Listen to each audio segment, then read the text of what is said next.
Baik Bapak Ibu Saudara, selamat merayakan atau memperingati hari kematian Tuhan Yesus di Jumat Agung ini. Nah, hari ini saya akan menyampaikan satu kebenaran dengan judul Freedom in Friday. Mari kita baca bersama 1 Korintus 1 ayat 18. Sebab pemberitaan tentang salib memang adalah kebodohan bagi mereka yang akan binasa. Tetapi bagi kita yang diselamatkan, pemberitaan itu adalah kekuatan Allah. Sekali lagi, bagi kita yang diselamatkan, pemberitaan tentang salib adalah kekuatan Allah. 1 Korintus 1 ayat 18. Bapak Ibu Saudara, seorang bijak pernah berkata, dalam kehidupan sehari-hari kita akan menemukan 3 tipe orang ini, ya 3 tipe orang yang belajar. Dalam kehidupan kita sehari-hari kita akan menemukan 3 tipe orang. Yang pertama, orang yang tidak tahu kalau dia tidak tahu. Orang seperti ini sudah pasti tidak mau belajar lebih lagi. Dia sudah belajar tapi tidak mau belajar lebih lagi. Bahkan dia merasa dirinya yang sudah paling benar dalam belajar. Nah, yang kedua adalah tahu kalau dia tidak tahu. Tipe kedua ini adalah dia sadar akan kelemahannya. Dia tahu kalau dia tidak tahu, makanya dia mau belajar. Nah, tipe yang ketiga adalah tahu kalau dia tahu. Nah, tipe seperti ini adalah orang yang sungguh-sungguh belajar, benar-benar berilmu, dia belajar dari sumber yang benar. Bapak Ibu Saudara, bagi tipe tahu kalau dia tidak tahu, akan menganggap pemberitaan tentang salib merupakan kebodohan. Dia akan mengatakan, Tuhan kok mati, matinya telanjang lagi. Hei, yang mati di salib itu bukan Yesus, Yudas Iskariot. Oh, kalau benar Yesus itu mati di salib, seharusnya dia berterima kasih kepada Yudas, Pontius Pilatus, termasuk pemimpin-pemimpin Yahudi. Demikian kata tipe orang yang tidak tahu kalau dia tidak tahu.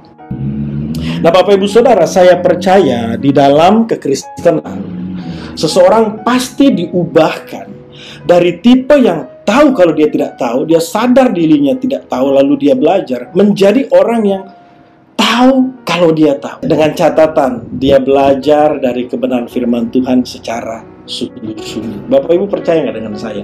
Tidak ada pertanyaan yang tidak bisa dijawab oleh Alkitab, khususnya doktrin-doktrin dalam kekristenan. Saya sudah belajar cukup lama, Bapak Ibu Saudara, walaupun belum sempurna, tapi sejauh ini, Bapak Ibu Saudara, saya tahu yang saya tahu. Karena saya belajar sungguh-sungguh dari kebenaran firman Tuhan, dari sumber yang benar. Tidak ada pertanyaan yang tidak bisa dijawab oleh Alkitab, khususnya doktrin-doktrin Kristen. Nah, tidak hanya itu saja Bapak Ibu Saudara. Tidak hanya itu saja, dalam Yohanes 8 ayat 31-32 dikatakan seperti ini. Maka kata Tuhan Yesus kepada orang-orang Yahudi yang percaya kepadanya, jikalau kamu tetap dalam firman-Ku, perhatikan, kita tahu yang kita tahu, kita belajar kebenaran firman Tuhan dengan sungguh-sungguh, kamu benar-benar adalah murid-Ku. Dan kamu akan mengetahui kebenaran, dan kebenaran itu akan memerdekakan kamu. Bapak Ibu perhatikan, disinilah keunggulan kekristenan dibandingkan yang lain. Kalau kita benar-benar belajar dari sumber yang benar, kita tahu yang kita tahu, kita tidak hanya terisi secara nalar, secara logika kita saja. Tapi kebenaran yang kita pelajari, kebenaran yang kita ketahui, kebenaran itu akan memerdekakan kita. Bapak Ibu, seperti hari ini, saat kita mempelajari berita tentang salib, peristiwa penyaliban Kristus melalui Alkitab, sekali lagi melalui Alkitab, dengan sungguh-sungguh, maka perhatikan Bapak Ibu, dan alami ini. Saat kita belajar sungguh-sungguh tentang berita salib, tentang penyaliban Kristus, ya tentu saja dari sumber yang benar, yaitu firman Tuhan, dengan sungguh-sungguh, kita akan mengetahui kebenaran, dan kebenaran itu akan memerdekakan kita. Ini sinkron dengan 1 Korintus 1 ayat 18 yang sudah kita baca. Bagi kita yang diselamatkan, pemberitaan tentang penyaliban adalah kekuatan Allah. Nah, Bapak Ibu Saudara, tahukah Bapak Ibu Saudara bahwa penyaliban berita tentang salib bukanlah hal yang biasa, apalagi kebodohan. Bapak Ibu, penyaliban sudah dinubuatkan dalam perjanjian lama. Sudah dinubuatkan dalam perjanjian lama. Kita bisa melihat dari kisah Kejadian pasal 3, di mana Tuhan sendiri yang mengatakan kepada Hawa bahwa keturunanmu akan menginjak kepala ular. Ya, dan ular itu akan menggigit tumit dari keturunan itu. Itu nubuatan tentang penyaliban, Bapak Ibu Saudara. Lalu ada Yesaya 53, termasuk kitab Mazmur Zakaria, Bapak Ibu. Ada nubuatan-nubuatan tentang penyaliban Kristus, dan nubuatan ini sudah digenapi 100% sempurna, Bapak Ibu. Dialah yang dinubuatkan itu, yaitu Tuhan Yesus yang mati di kayu salib. Jadi pemberitaan tentang salib bukan hal yang biasa, apalagi kebodohan. Sebab pemberitaan tentang salib, penyaliban Kristus, sudah dinubuatkan. Nah, yang kedua, Bapak Ibu Saudara, penyaliban Kristus ini ada tipologinya. Ada keterkaitan, ada gambaran-gambaran dalam perjanjian lama, dan itu ada keterkaitannya dalam perjanjian baru, Bapak Ibu. Disebut dengan tipologi, ada tipologi tentang penyaliban Kristus. Contohnya anak domba yang dikorbankan. Nah, ini kan tipologi dari apa yang Yohanes katakan, lihatlah anak domba Allah. Ketika Yohanes Pembaptis melihat Kristus, dia mengatakan, lihatlah anak domba Allah. Dalam perjanjian lama sudah ada anak domba yang dipersembahkan sebagai korban penebusan. Lalu Yunus yang masuk dalam perut ikan 3 hari 3 malam, Bapak Ibu. Gambaran tipologi dari penyaliban Kristus selama 3 hari, Bapak Ibu Saudara. Dia mati di kayu salib. Dan ini yang akan saya sampaikan yang berhubungan dengan apa yang kita pelajari hari ini. Hari Paskah yang biasa dirayakan oleh bangsa Israel. Bapak Ibu ikuti betul apa yang saya jelaskan ini. Hari Paskah yang biasa dirayakan oleh bangsa Israel. Bapak Ibu, secara historis hari Paskah ini sudah dirayakan oleh bangsa Israel 1300 sebelum Masehi. Jadi sebelum Yesus ada, 1300 sebelumnya sudah dirayakan oleh bangsa Israel atau orang yang beragama Yahudi. Nah, Paskah ini diperingati sebagai hari pembebasan, di mana bangsa Israel dibebaskan dari perbudakan Firaun. Mereka keluar dari tanah perbudakan menuju tanah perjanjian. Makanya Paskah ini jangan kita kaget, loh kok dirayakan juga oleh bangsa Israel. Mereka sudah merayakan Paskah lebih dahulu, Bapak Ibu, sebagai peringatan pembebasan dari perbudakan Firaun, keluar dari tanah Mesir menuju tanah perjanjian. Nah, Bapak Ibu, ini berarti ada keterkaitan atau tipologi antara apa yang diperingati oleh bangsa Israel dalam perjanjian lama dengan yang kita peringati hari ini, yaitu apa, Bapak Ibu? Pembebasan. Tepat 2000 tahun yang lalu, di hari Jumat, ada pembebasan. There is freedom. There is freedom in Friday, Bapak Ibu. Ini judul khotbah saya hari ini. There is freedom in Friday. Ada pembebasan di hari Jumat. Tepat hari ini dia mati, Bapak Ibu Saudara, untuk membebaskan, memberikan pembebasan bagi yang diselamatkan, bagi yang percaya. Ini kabar baik yang ingin saya sampaikan, Bapak Ibu. Yang pertama, melalui penyaliban Kristus ada pembebasan hubungan yang terputus. Sekali lagi, melalui penyaliban Kristus ada pembebasan hubungan yang terputus. Kita baca dulu ayatnya, Ibrani 10 ayat 19 sampai 21. Jadi saudara-saudara, oleh darah Yesus kita sekarang penuh keberanian dapat masuk dalam tempat kudus oleh kematiannya, oleh darahnya yang kudus. Sekarang kita penuh keberanian masuk dalam tempat kudus. Karena Tuhan Yesus telah membuka jalan yang baru dan yang hidup bagi kita melalui tabir, yaitu dirinya sendiri. Dan kita mempunyai seorang imam besar sebagai kepala rumah Allah. Bapak Ibu Saudara, bagi orang Yahudi pada waktu itu, atau bangsa Israel pada waktu itu, untuk terhubung dengan Allah, mereka harus masuk ke bait Allah. Untuk bertemu dengan Allah, mereka harus datang ke bait Allah. Dan ada imam sebagai perantara mereka, Bapak Ibu. Mereka harus membawa korban, agar mereka diampuni dosanya. Tapi tidak dengan kita hari ini, Bapak Ibu. Oh, dulu orang kalau mau masuk bait Allah, jangankan umat, Bapak Ibu, para imam juga takut, Bapak Ibu. Karena kalau imam kedapatan berdosa, maka ada bunyi kerincing di kakinya yang akan berbunyi, itu menandakan dia mati di dalam hadirat Tuhan. Ya, ada kerincing di kaki para imam itu untuk menandakan kalau dia ada dosa ketika menghadap Allah, mati seketika, kerincingnya berbunyi, kerincing. Ditarik, Bapak Ibu. Imamnya mati. Oh, takut orang mau menghadap Allah pada waktu itu. Tapi perhatikan, oleh darah Yesus, kita penuh keberanian masuk dalam tempat kudus. Bapak Ibu, sebelumnya engkau dan saya adalah orang-orang yang terbelenggu oleh dosa. Sehingga apa? Kita tidak dapat terhubung dengan Allah. Kita tidak bisa punya komunikasi yang dekat Tuhan, dekat dengan Tuhan. Tidak bisa, Bapak Ibu. Ya, bagaimana kita bisa belajar mengenal Tuhan? Terhubungannya kagak, Bapak Ibu. Bagaimana saya bisa mengenal? Di sini ada beberapa jemaat CNC, ada beberapa ibu yang ada di online. Contohnya saya bisa mengenal Pak Arif. Bagaimana saya bisa mengenal Pak Arif? Terhubung juga enggak? Nah, oleh darah Kristus, Bapak Ibu, ya, kita tidak hanya terhubung, tapi kita bisa mengenal. Nah, sebelumnya kita itu terbelenggu dengan dosa. Dosa inilah yang menghalangi kita terhubung dengan Allah. Yesaya 59 ayat 1-2. Sesungguhnya tangan Tuhan tidak kurang panjang untuk menyelamatkan, pendengarannya tidak kurang tajam untuk mendengar, tetapi yang merupakan pemisah antara kamu dan Allahmu ialah segala kejahatanmu, dan yang membuat dia menyembunyikan diri terhadap kamu sehingga tidak mendengar ialah segala dosa. Dulu, Bapak Ibu, kita terbelenggu dengan dosa, sehingga kita tidak bisa punya hubungan yang dekat dengan Allah, tidak bisa ketemu dengan Allah. Tapi oleh darah Yesus kita penuh keberanian untuk menghadap tahtanya yang kudus.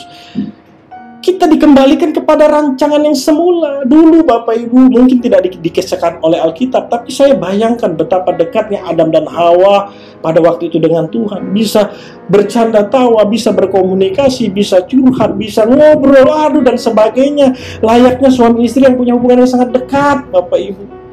Saya bisa bayangkan keadaan manusia awal mula sebelum jatuh dalam dosa. Nah, oleh Kristus Yesus kita dikembalikan lagi, Bapak Ibu, punya hubungan yang dekat lagi dengan Tuhan. Bisa curhat, bisa ngobrol, bisa menjadikan dia seperti Bapa kita, bisa menjadikannya seperti kekasih kita, sahabat kita. Ini berita yang luar biasa di hari kematian ini, Bapak Ibu. Ada pembebasan hubungan yang terputus, di mana sebelumnya engkau dan saya terbelenggu oleh dosa. Nah, jadi Bapak Ibu, melalui penyalipan Kristus ini ada pembebasan hubungan. Hubungan kita dengan Tuhan dipulihkan. Kita dilayakkan untuk terhubung dengan Tuhan. Karena itu, perhatikan ini pesannya, Bapak Ibu. Karena itu, jangan lagi ada perasaan pikiran yang berkata, aku nggak layak terhubung dengan Tuhan. Apa orang seperti saya ini bisa terhubung dengan Tuhan? Tuhan mau gitu terhubung dengan orang seperti saya? Perhatikan ini, Bapak Ibu, ya. Jangan lagi ada perasaan dan pikiran yang seperti ini. Jangan-jangan pikiran perasaan ini bukan hanya berasal dari diri kita sendiri, tapi dari tipu daya iblis, intimidasi iblis. Bahkan ada orang-orang tertentu yang dipakai iblis untuk mengatakan demikian. Ada orang seperti kamu, ngapain di gereja, ngapain ibadah, nggak layak kamu, kotor kamu, busuk kamu. Tuhan juga nggak, jangankan Tuhan, malaikat juga malas sama kamu. Perhatikan, Bapak Ibu, jangan lagi ada perasaan pikiran demikian. Kenapa, Bapak Ibu? Karena pengorbanan yang mulia itu sudah menyelesaikan setiap dosa kita. Wow, Bapak Ibu Saudara, kita harus percaya ini.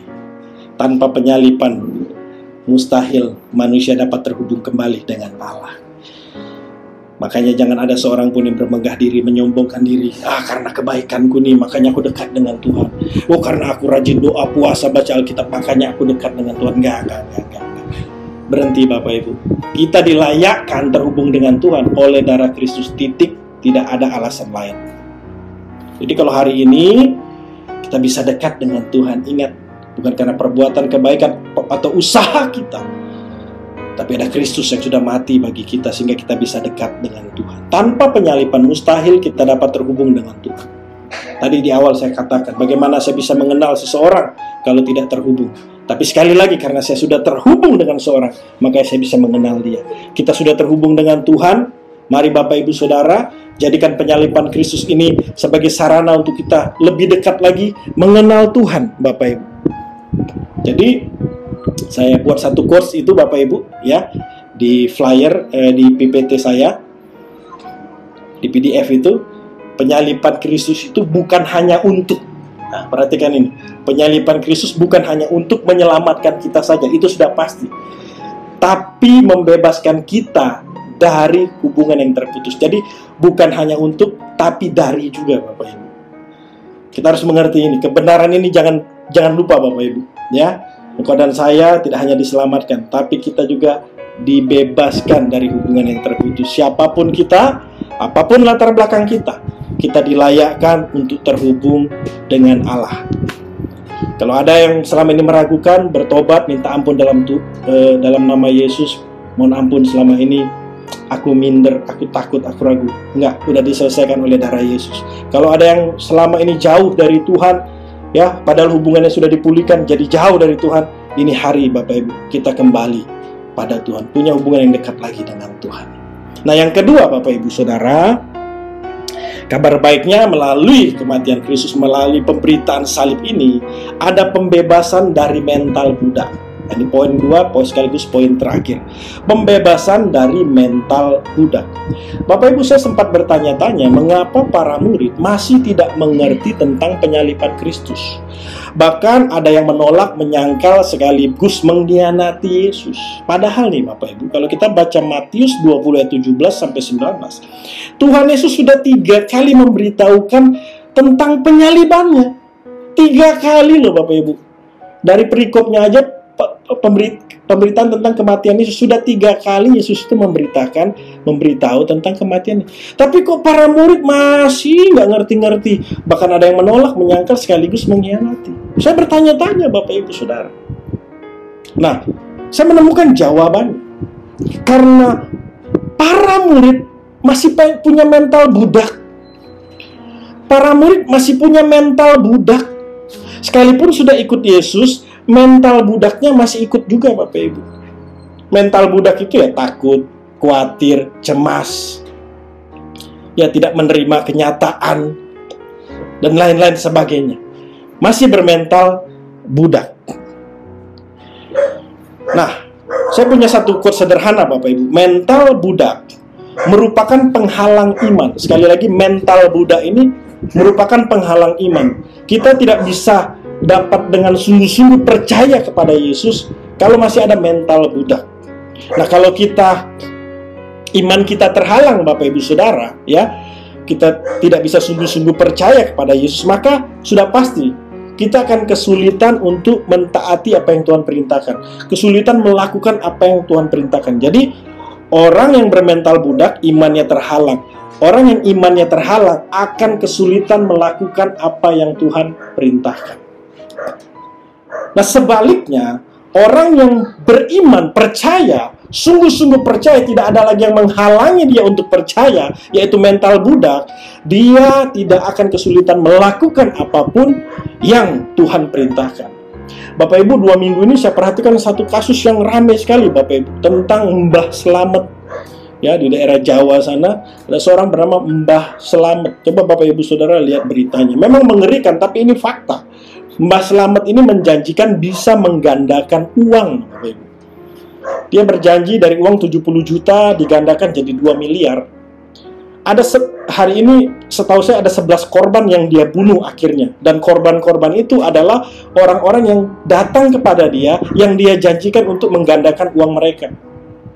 Jadi mereka ini udah ngasih Mbah Slamet duit, ya, Mbah Slamet janjikan, janji nggak kunjung datang, mereka datang lagi. Waktu mereka datang lagi, nah di saat itu mereka dibunuh. Dibunuhnya dengan cara yang mengerikan tentu saja. Nah, bukan itu poin saya. Poin saya menyaksikan waktu wartawan bertanya kepada Mbah Slamet. Mbah Slamet, sebenarnya Mbah ini bisa nggak sih menggandakan uang seperti yang Mbah janjikan? Mbah ini bisa nggak sih? Tahu nggak Bapak Ibu? Mbah Slamet bilang apa? Ya sebenarnya saya nggak bisa. Saya mah hanya menipu saja. Lalu wartawan bertanya lagi, loh terus kok bisa ya itu para korban mau, terus para korban kok disuruh cari duitnya balik lagi, kok mereka mau ya Mbah? Nah, jawaban Mbah Selamat ini Bapak Ibu yang menurut saya berhubungan dengan apa yang saya sampaikan. Karena orang-orang ini sudah yakin kepada saya, sudah percaya kepada saya, maka apapun yang saya suruh mereka lakukan. Nah demikianlah Bapak Ibu Saudara, orang yang imannya sudah tidak terhalangi oleh mental budak. Mental budak inilah menghalangi iman kita untuk percaya kepada Yesus sungguh-sungguh, sehingga kita sulit melakukan apa yang Dia perintahkan. Jadi selama ini, kalau mau jujur Bapak Ibu, kenapa ya saya sulit banget hidup benar? Kok saya kesulitan ya sungguh-sungguh untuk hidup dalam Kristus dan sebagainya? Ya kok kesulitan ya saya ya? Nah, kalau ada yang bertanya seperti itu, baca ayat harus mengampuni, ya harus saling mengasihi, menghasilkan buah roh. Kok saya sulit ya? Harus jujur Bapak Ibu, masih ada mental budak di dalam diri kita. Mental budak ini menghalangi iman kita. Orang yang terhalang imannya akan kesulitan mentaati apa yang Tuhan perintahkan. Nah karena itu begini Bapak Ibu, saya ingatkan kembali ya. Budak dalam perjanjian lama memiliki makna orang yang mulutnya dibungkam.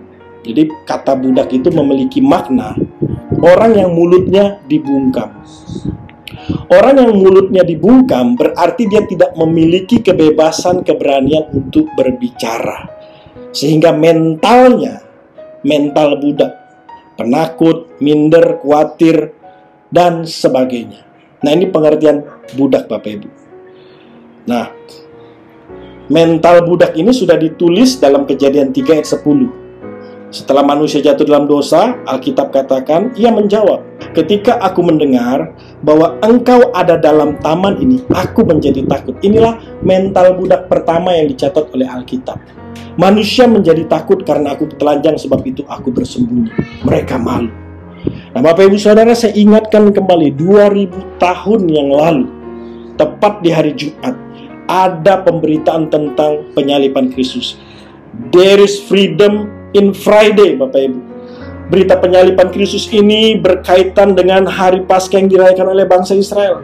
Sebuah peringatan tentang terbebasnya bangsa Israel dari perbudakan Firaun. Mereka keluar dari tanah Mesir, tanah perbudakan, menuju tanah perjanjian.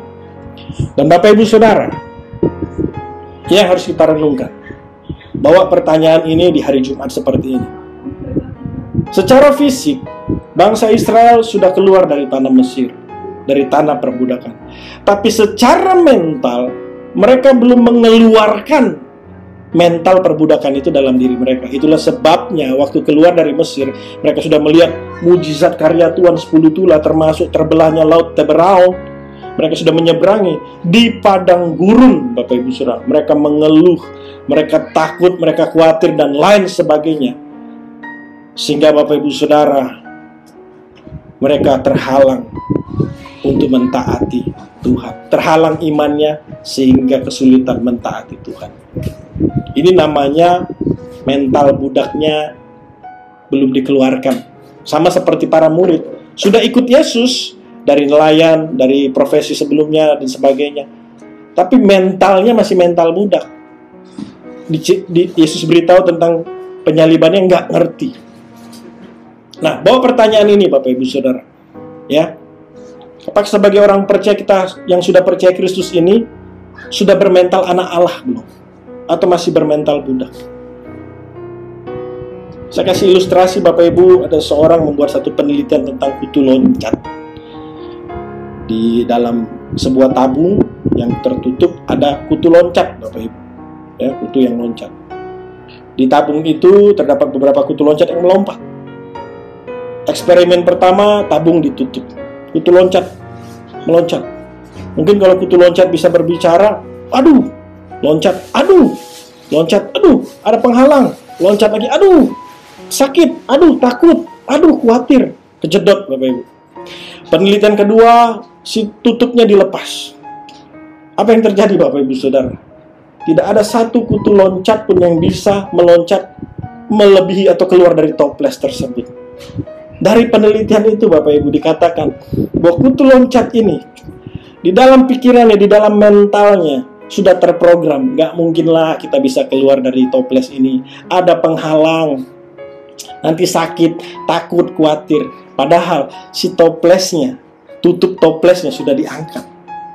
Pertanyakan ini dalam diri kita. Kita ini sudah ditebus dengan darah yang kudus, sudah jadi pengikut Kristus. Mental kita apakah masih mental budak atau mental anak Allah? Masih nggak kita percaya mitos-mitos, dongeng-dongeng nenek moyang yang melebihi Alkitab? Beberapa waktu lalu anak saya bonceng naik motor menuju sekolahnya, Bapak Ibu. Lewat satu jalan di mana di pinggir jalan tersebut ada kuburan. Terus saya tunjuk tuh kuburan tuh. Ih, papi, dia bilang, nggak boleh tunjuk-tunjuk, nanti dihantuin loh. Oh, Bapak Ibu, makin saya ajarin anak saya, makin saya tunjuk-tunjuk begini. Nih kuburan nih, ini kuburan. Saya mau ajarin anak saya, jangan mempercayai dongeng nenek moyang, mitos-mitos melebihi Alkitab. Nggak ada, kita sudah diangkat belenggu itu oleh Yesus. Tidak ada ketakutan, kekhawatiran apapun. Makanya dalam doa saya setiap pagi, hari ini dengan penuh keberanian, sukacita kita menjalani hari ini, sebab kita melangkah bersama Allah Immanuel, Allah yang menyertai kita sampai pada kesudahannya. Apa yang kita takuti? Masih nggak percaya mitos, dongeng nenek moyang dan sebagainya melebihi Alkitab? Termasuk nih Bapak Ibu, saya perhatikan di beberapa lift tidak ada angka 3, angka 4. Ada rumah-rumah yang tidak diangkai dengan angka 13, angka 4. Dikatakan angka-angka itu angka sial, angka mati. Oh Bapak Ibu Saudara, ini dari siapa ini? Siapa yang memulainya nih? Kalau bukan dari si pembohong iblis. Ya, iblis kan pintar menipu. Memakai angka-angka hari-hari tertentu sebagai hari sial, hari yang menakutkan dan sebagainya. Bahkan hari Jumat pun dianggap ini hari Jumat Kliwon lah dan sebagainya, Jumat angker. Ini Jumat ada kemenangan. There is freedom in Friday, Bapak Ibu. Masih nggak kita percaya yang seperti itu, Bapak Ibu? Ada orang beberapa waktu lalu, Bapak Ibu, ya, pendiri Mu'alaf Center, dia membuat hari peringatan Mu'alaf sedunia itu pada tanggal 25 Desember. Dia bikin angka 25 Desember itu sebagai hari kelahiran Yesus, itu disamakan sebagai hari murtadnya orang-orang Kristen. Hari ini udah mati orangnya, Bapak Ibu Saudara. Saya memberitahu Bapak Ibu Saudara, kalau kita bermental anak Allah, belenggu sudah diangkat. Apa yang kita takutkan dan khawatirkan dalam hidup ini, Bapak Ibu Saudara? Apalagi yang menjadi pertimbangan kita untuk mentaati, melakukan apa yang menjadi keinginan Tuhan? Sudah diangkat, Bapak Ibu. Mari kita bermental anak Allah. Iblis itu sering menakut-nakuti, sering mengintimidasi, tadi memakai angka-angka tertentu, bulan tertentu. Tapi percaya Bapak Ibu, Tuhan Yesus ya sudah menyelesaikan semuanya. Iblis sudah dikalahkan. Semua hari baik, semua tanggal baik, semua milik Tuhan, ya, sudah dikembalikan kepada rancangan semula. Percaya Bapak Ibu, penyaliban Kristus bukan hanya untuk menyelamatkan kita saja, tapi membebaskan kita juga dari mental budak. Dengan demikian Bapak Ibu Saudara, kita benar-benar bisa percaya kepada Kristus, dapat dengan mudah mentaati apa yang menjadi perintahnya.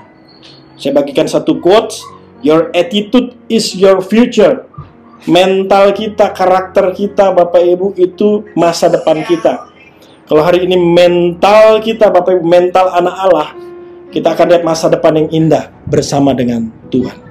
Di akhir kebenaran ini saya beritahu Bapak Ibu, seorang bijak pernah berkata, sejarah ditulis oleh seorang pemenang. Tulis sejarah kita masing-masing, Bapak Ibu. Kita adalah orang-orang yang sudah dibebaskan. Pemberitaan tentang salib bukan kebodohan, tapi ini pemberitaan tentang pembebasan dari hubungan yang terputus, pembebasan dari mental budak. Percaya Bapak Ibu, sejarah hidup kita juga ditulis di buku kehidupan sebagai orang yang dibebaskan. Selamat merayakan Jumat Agung.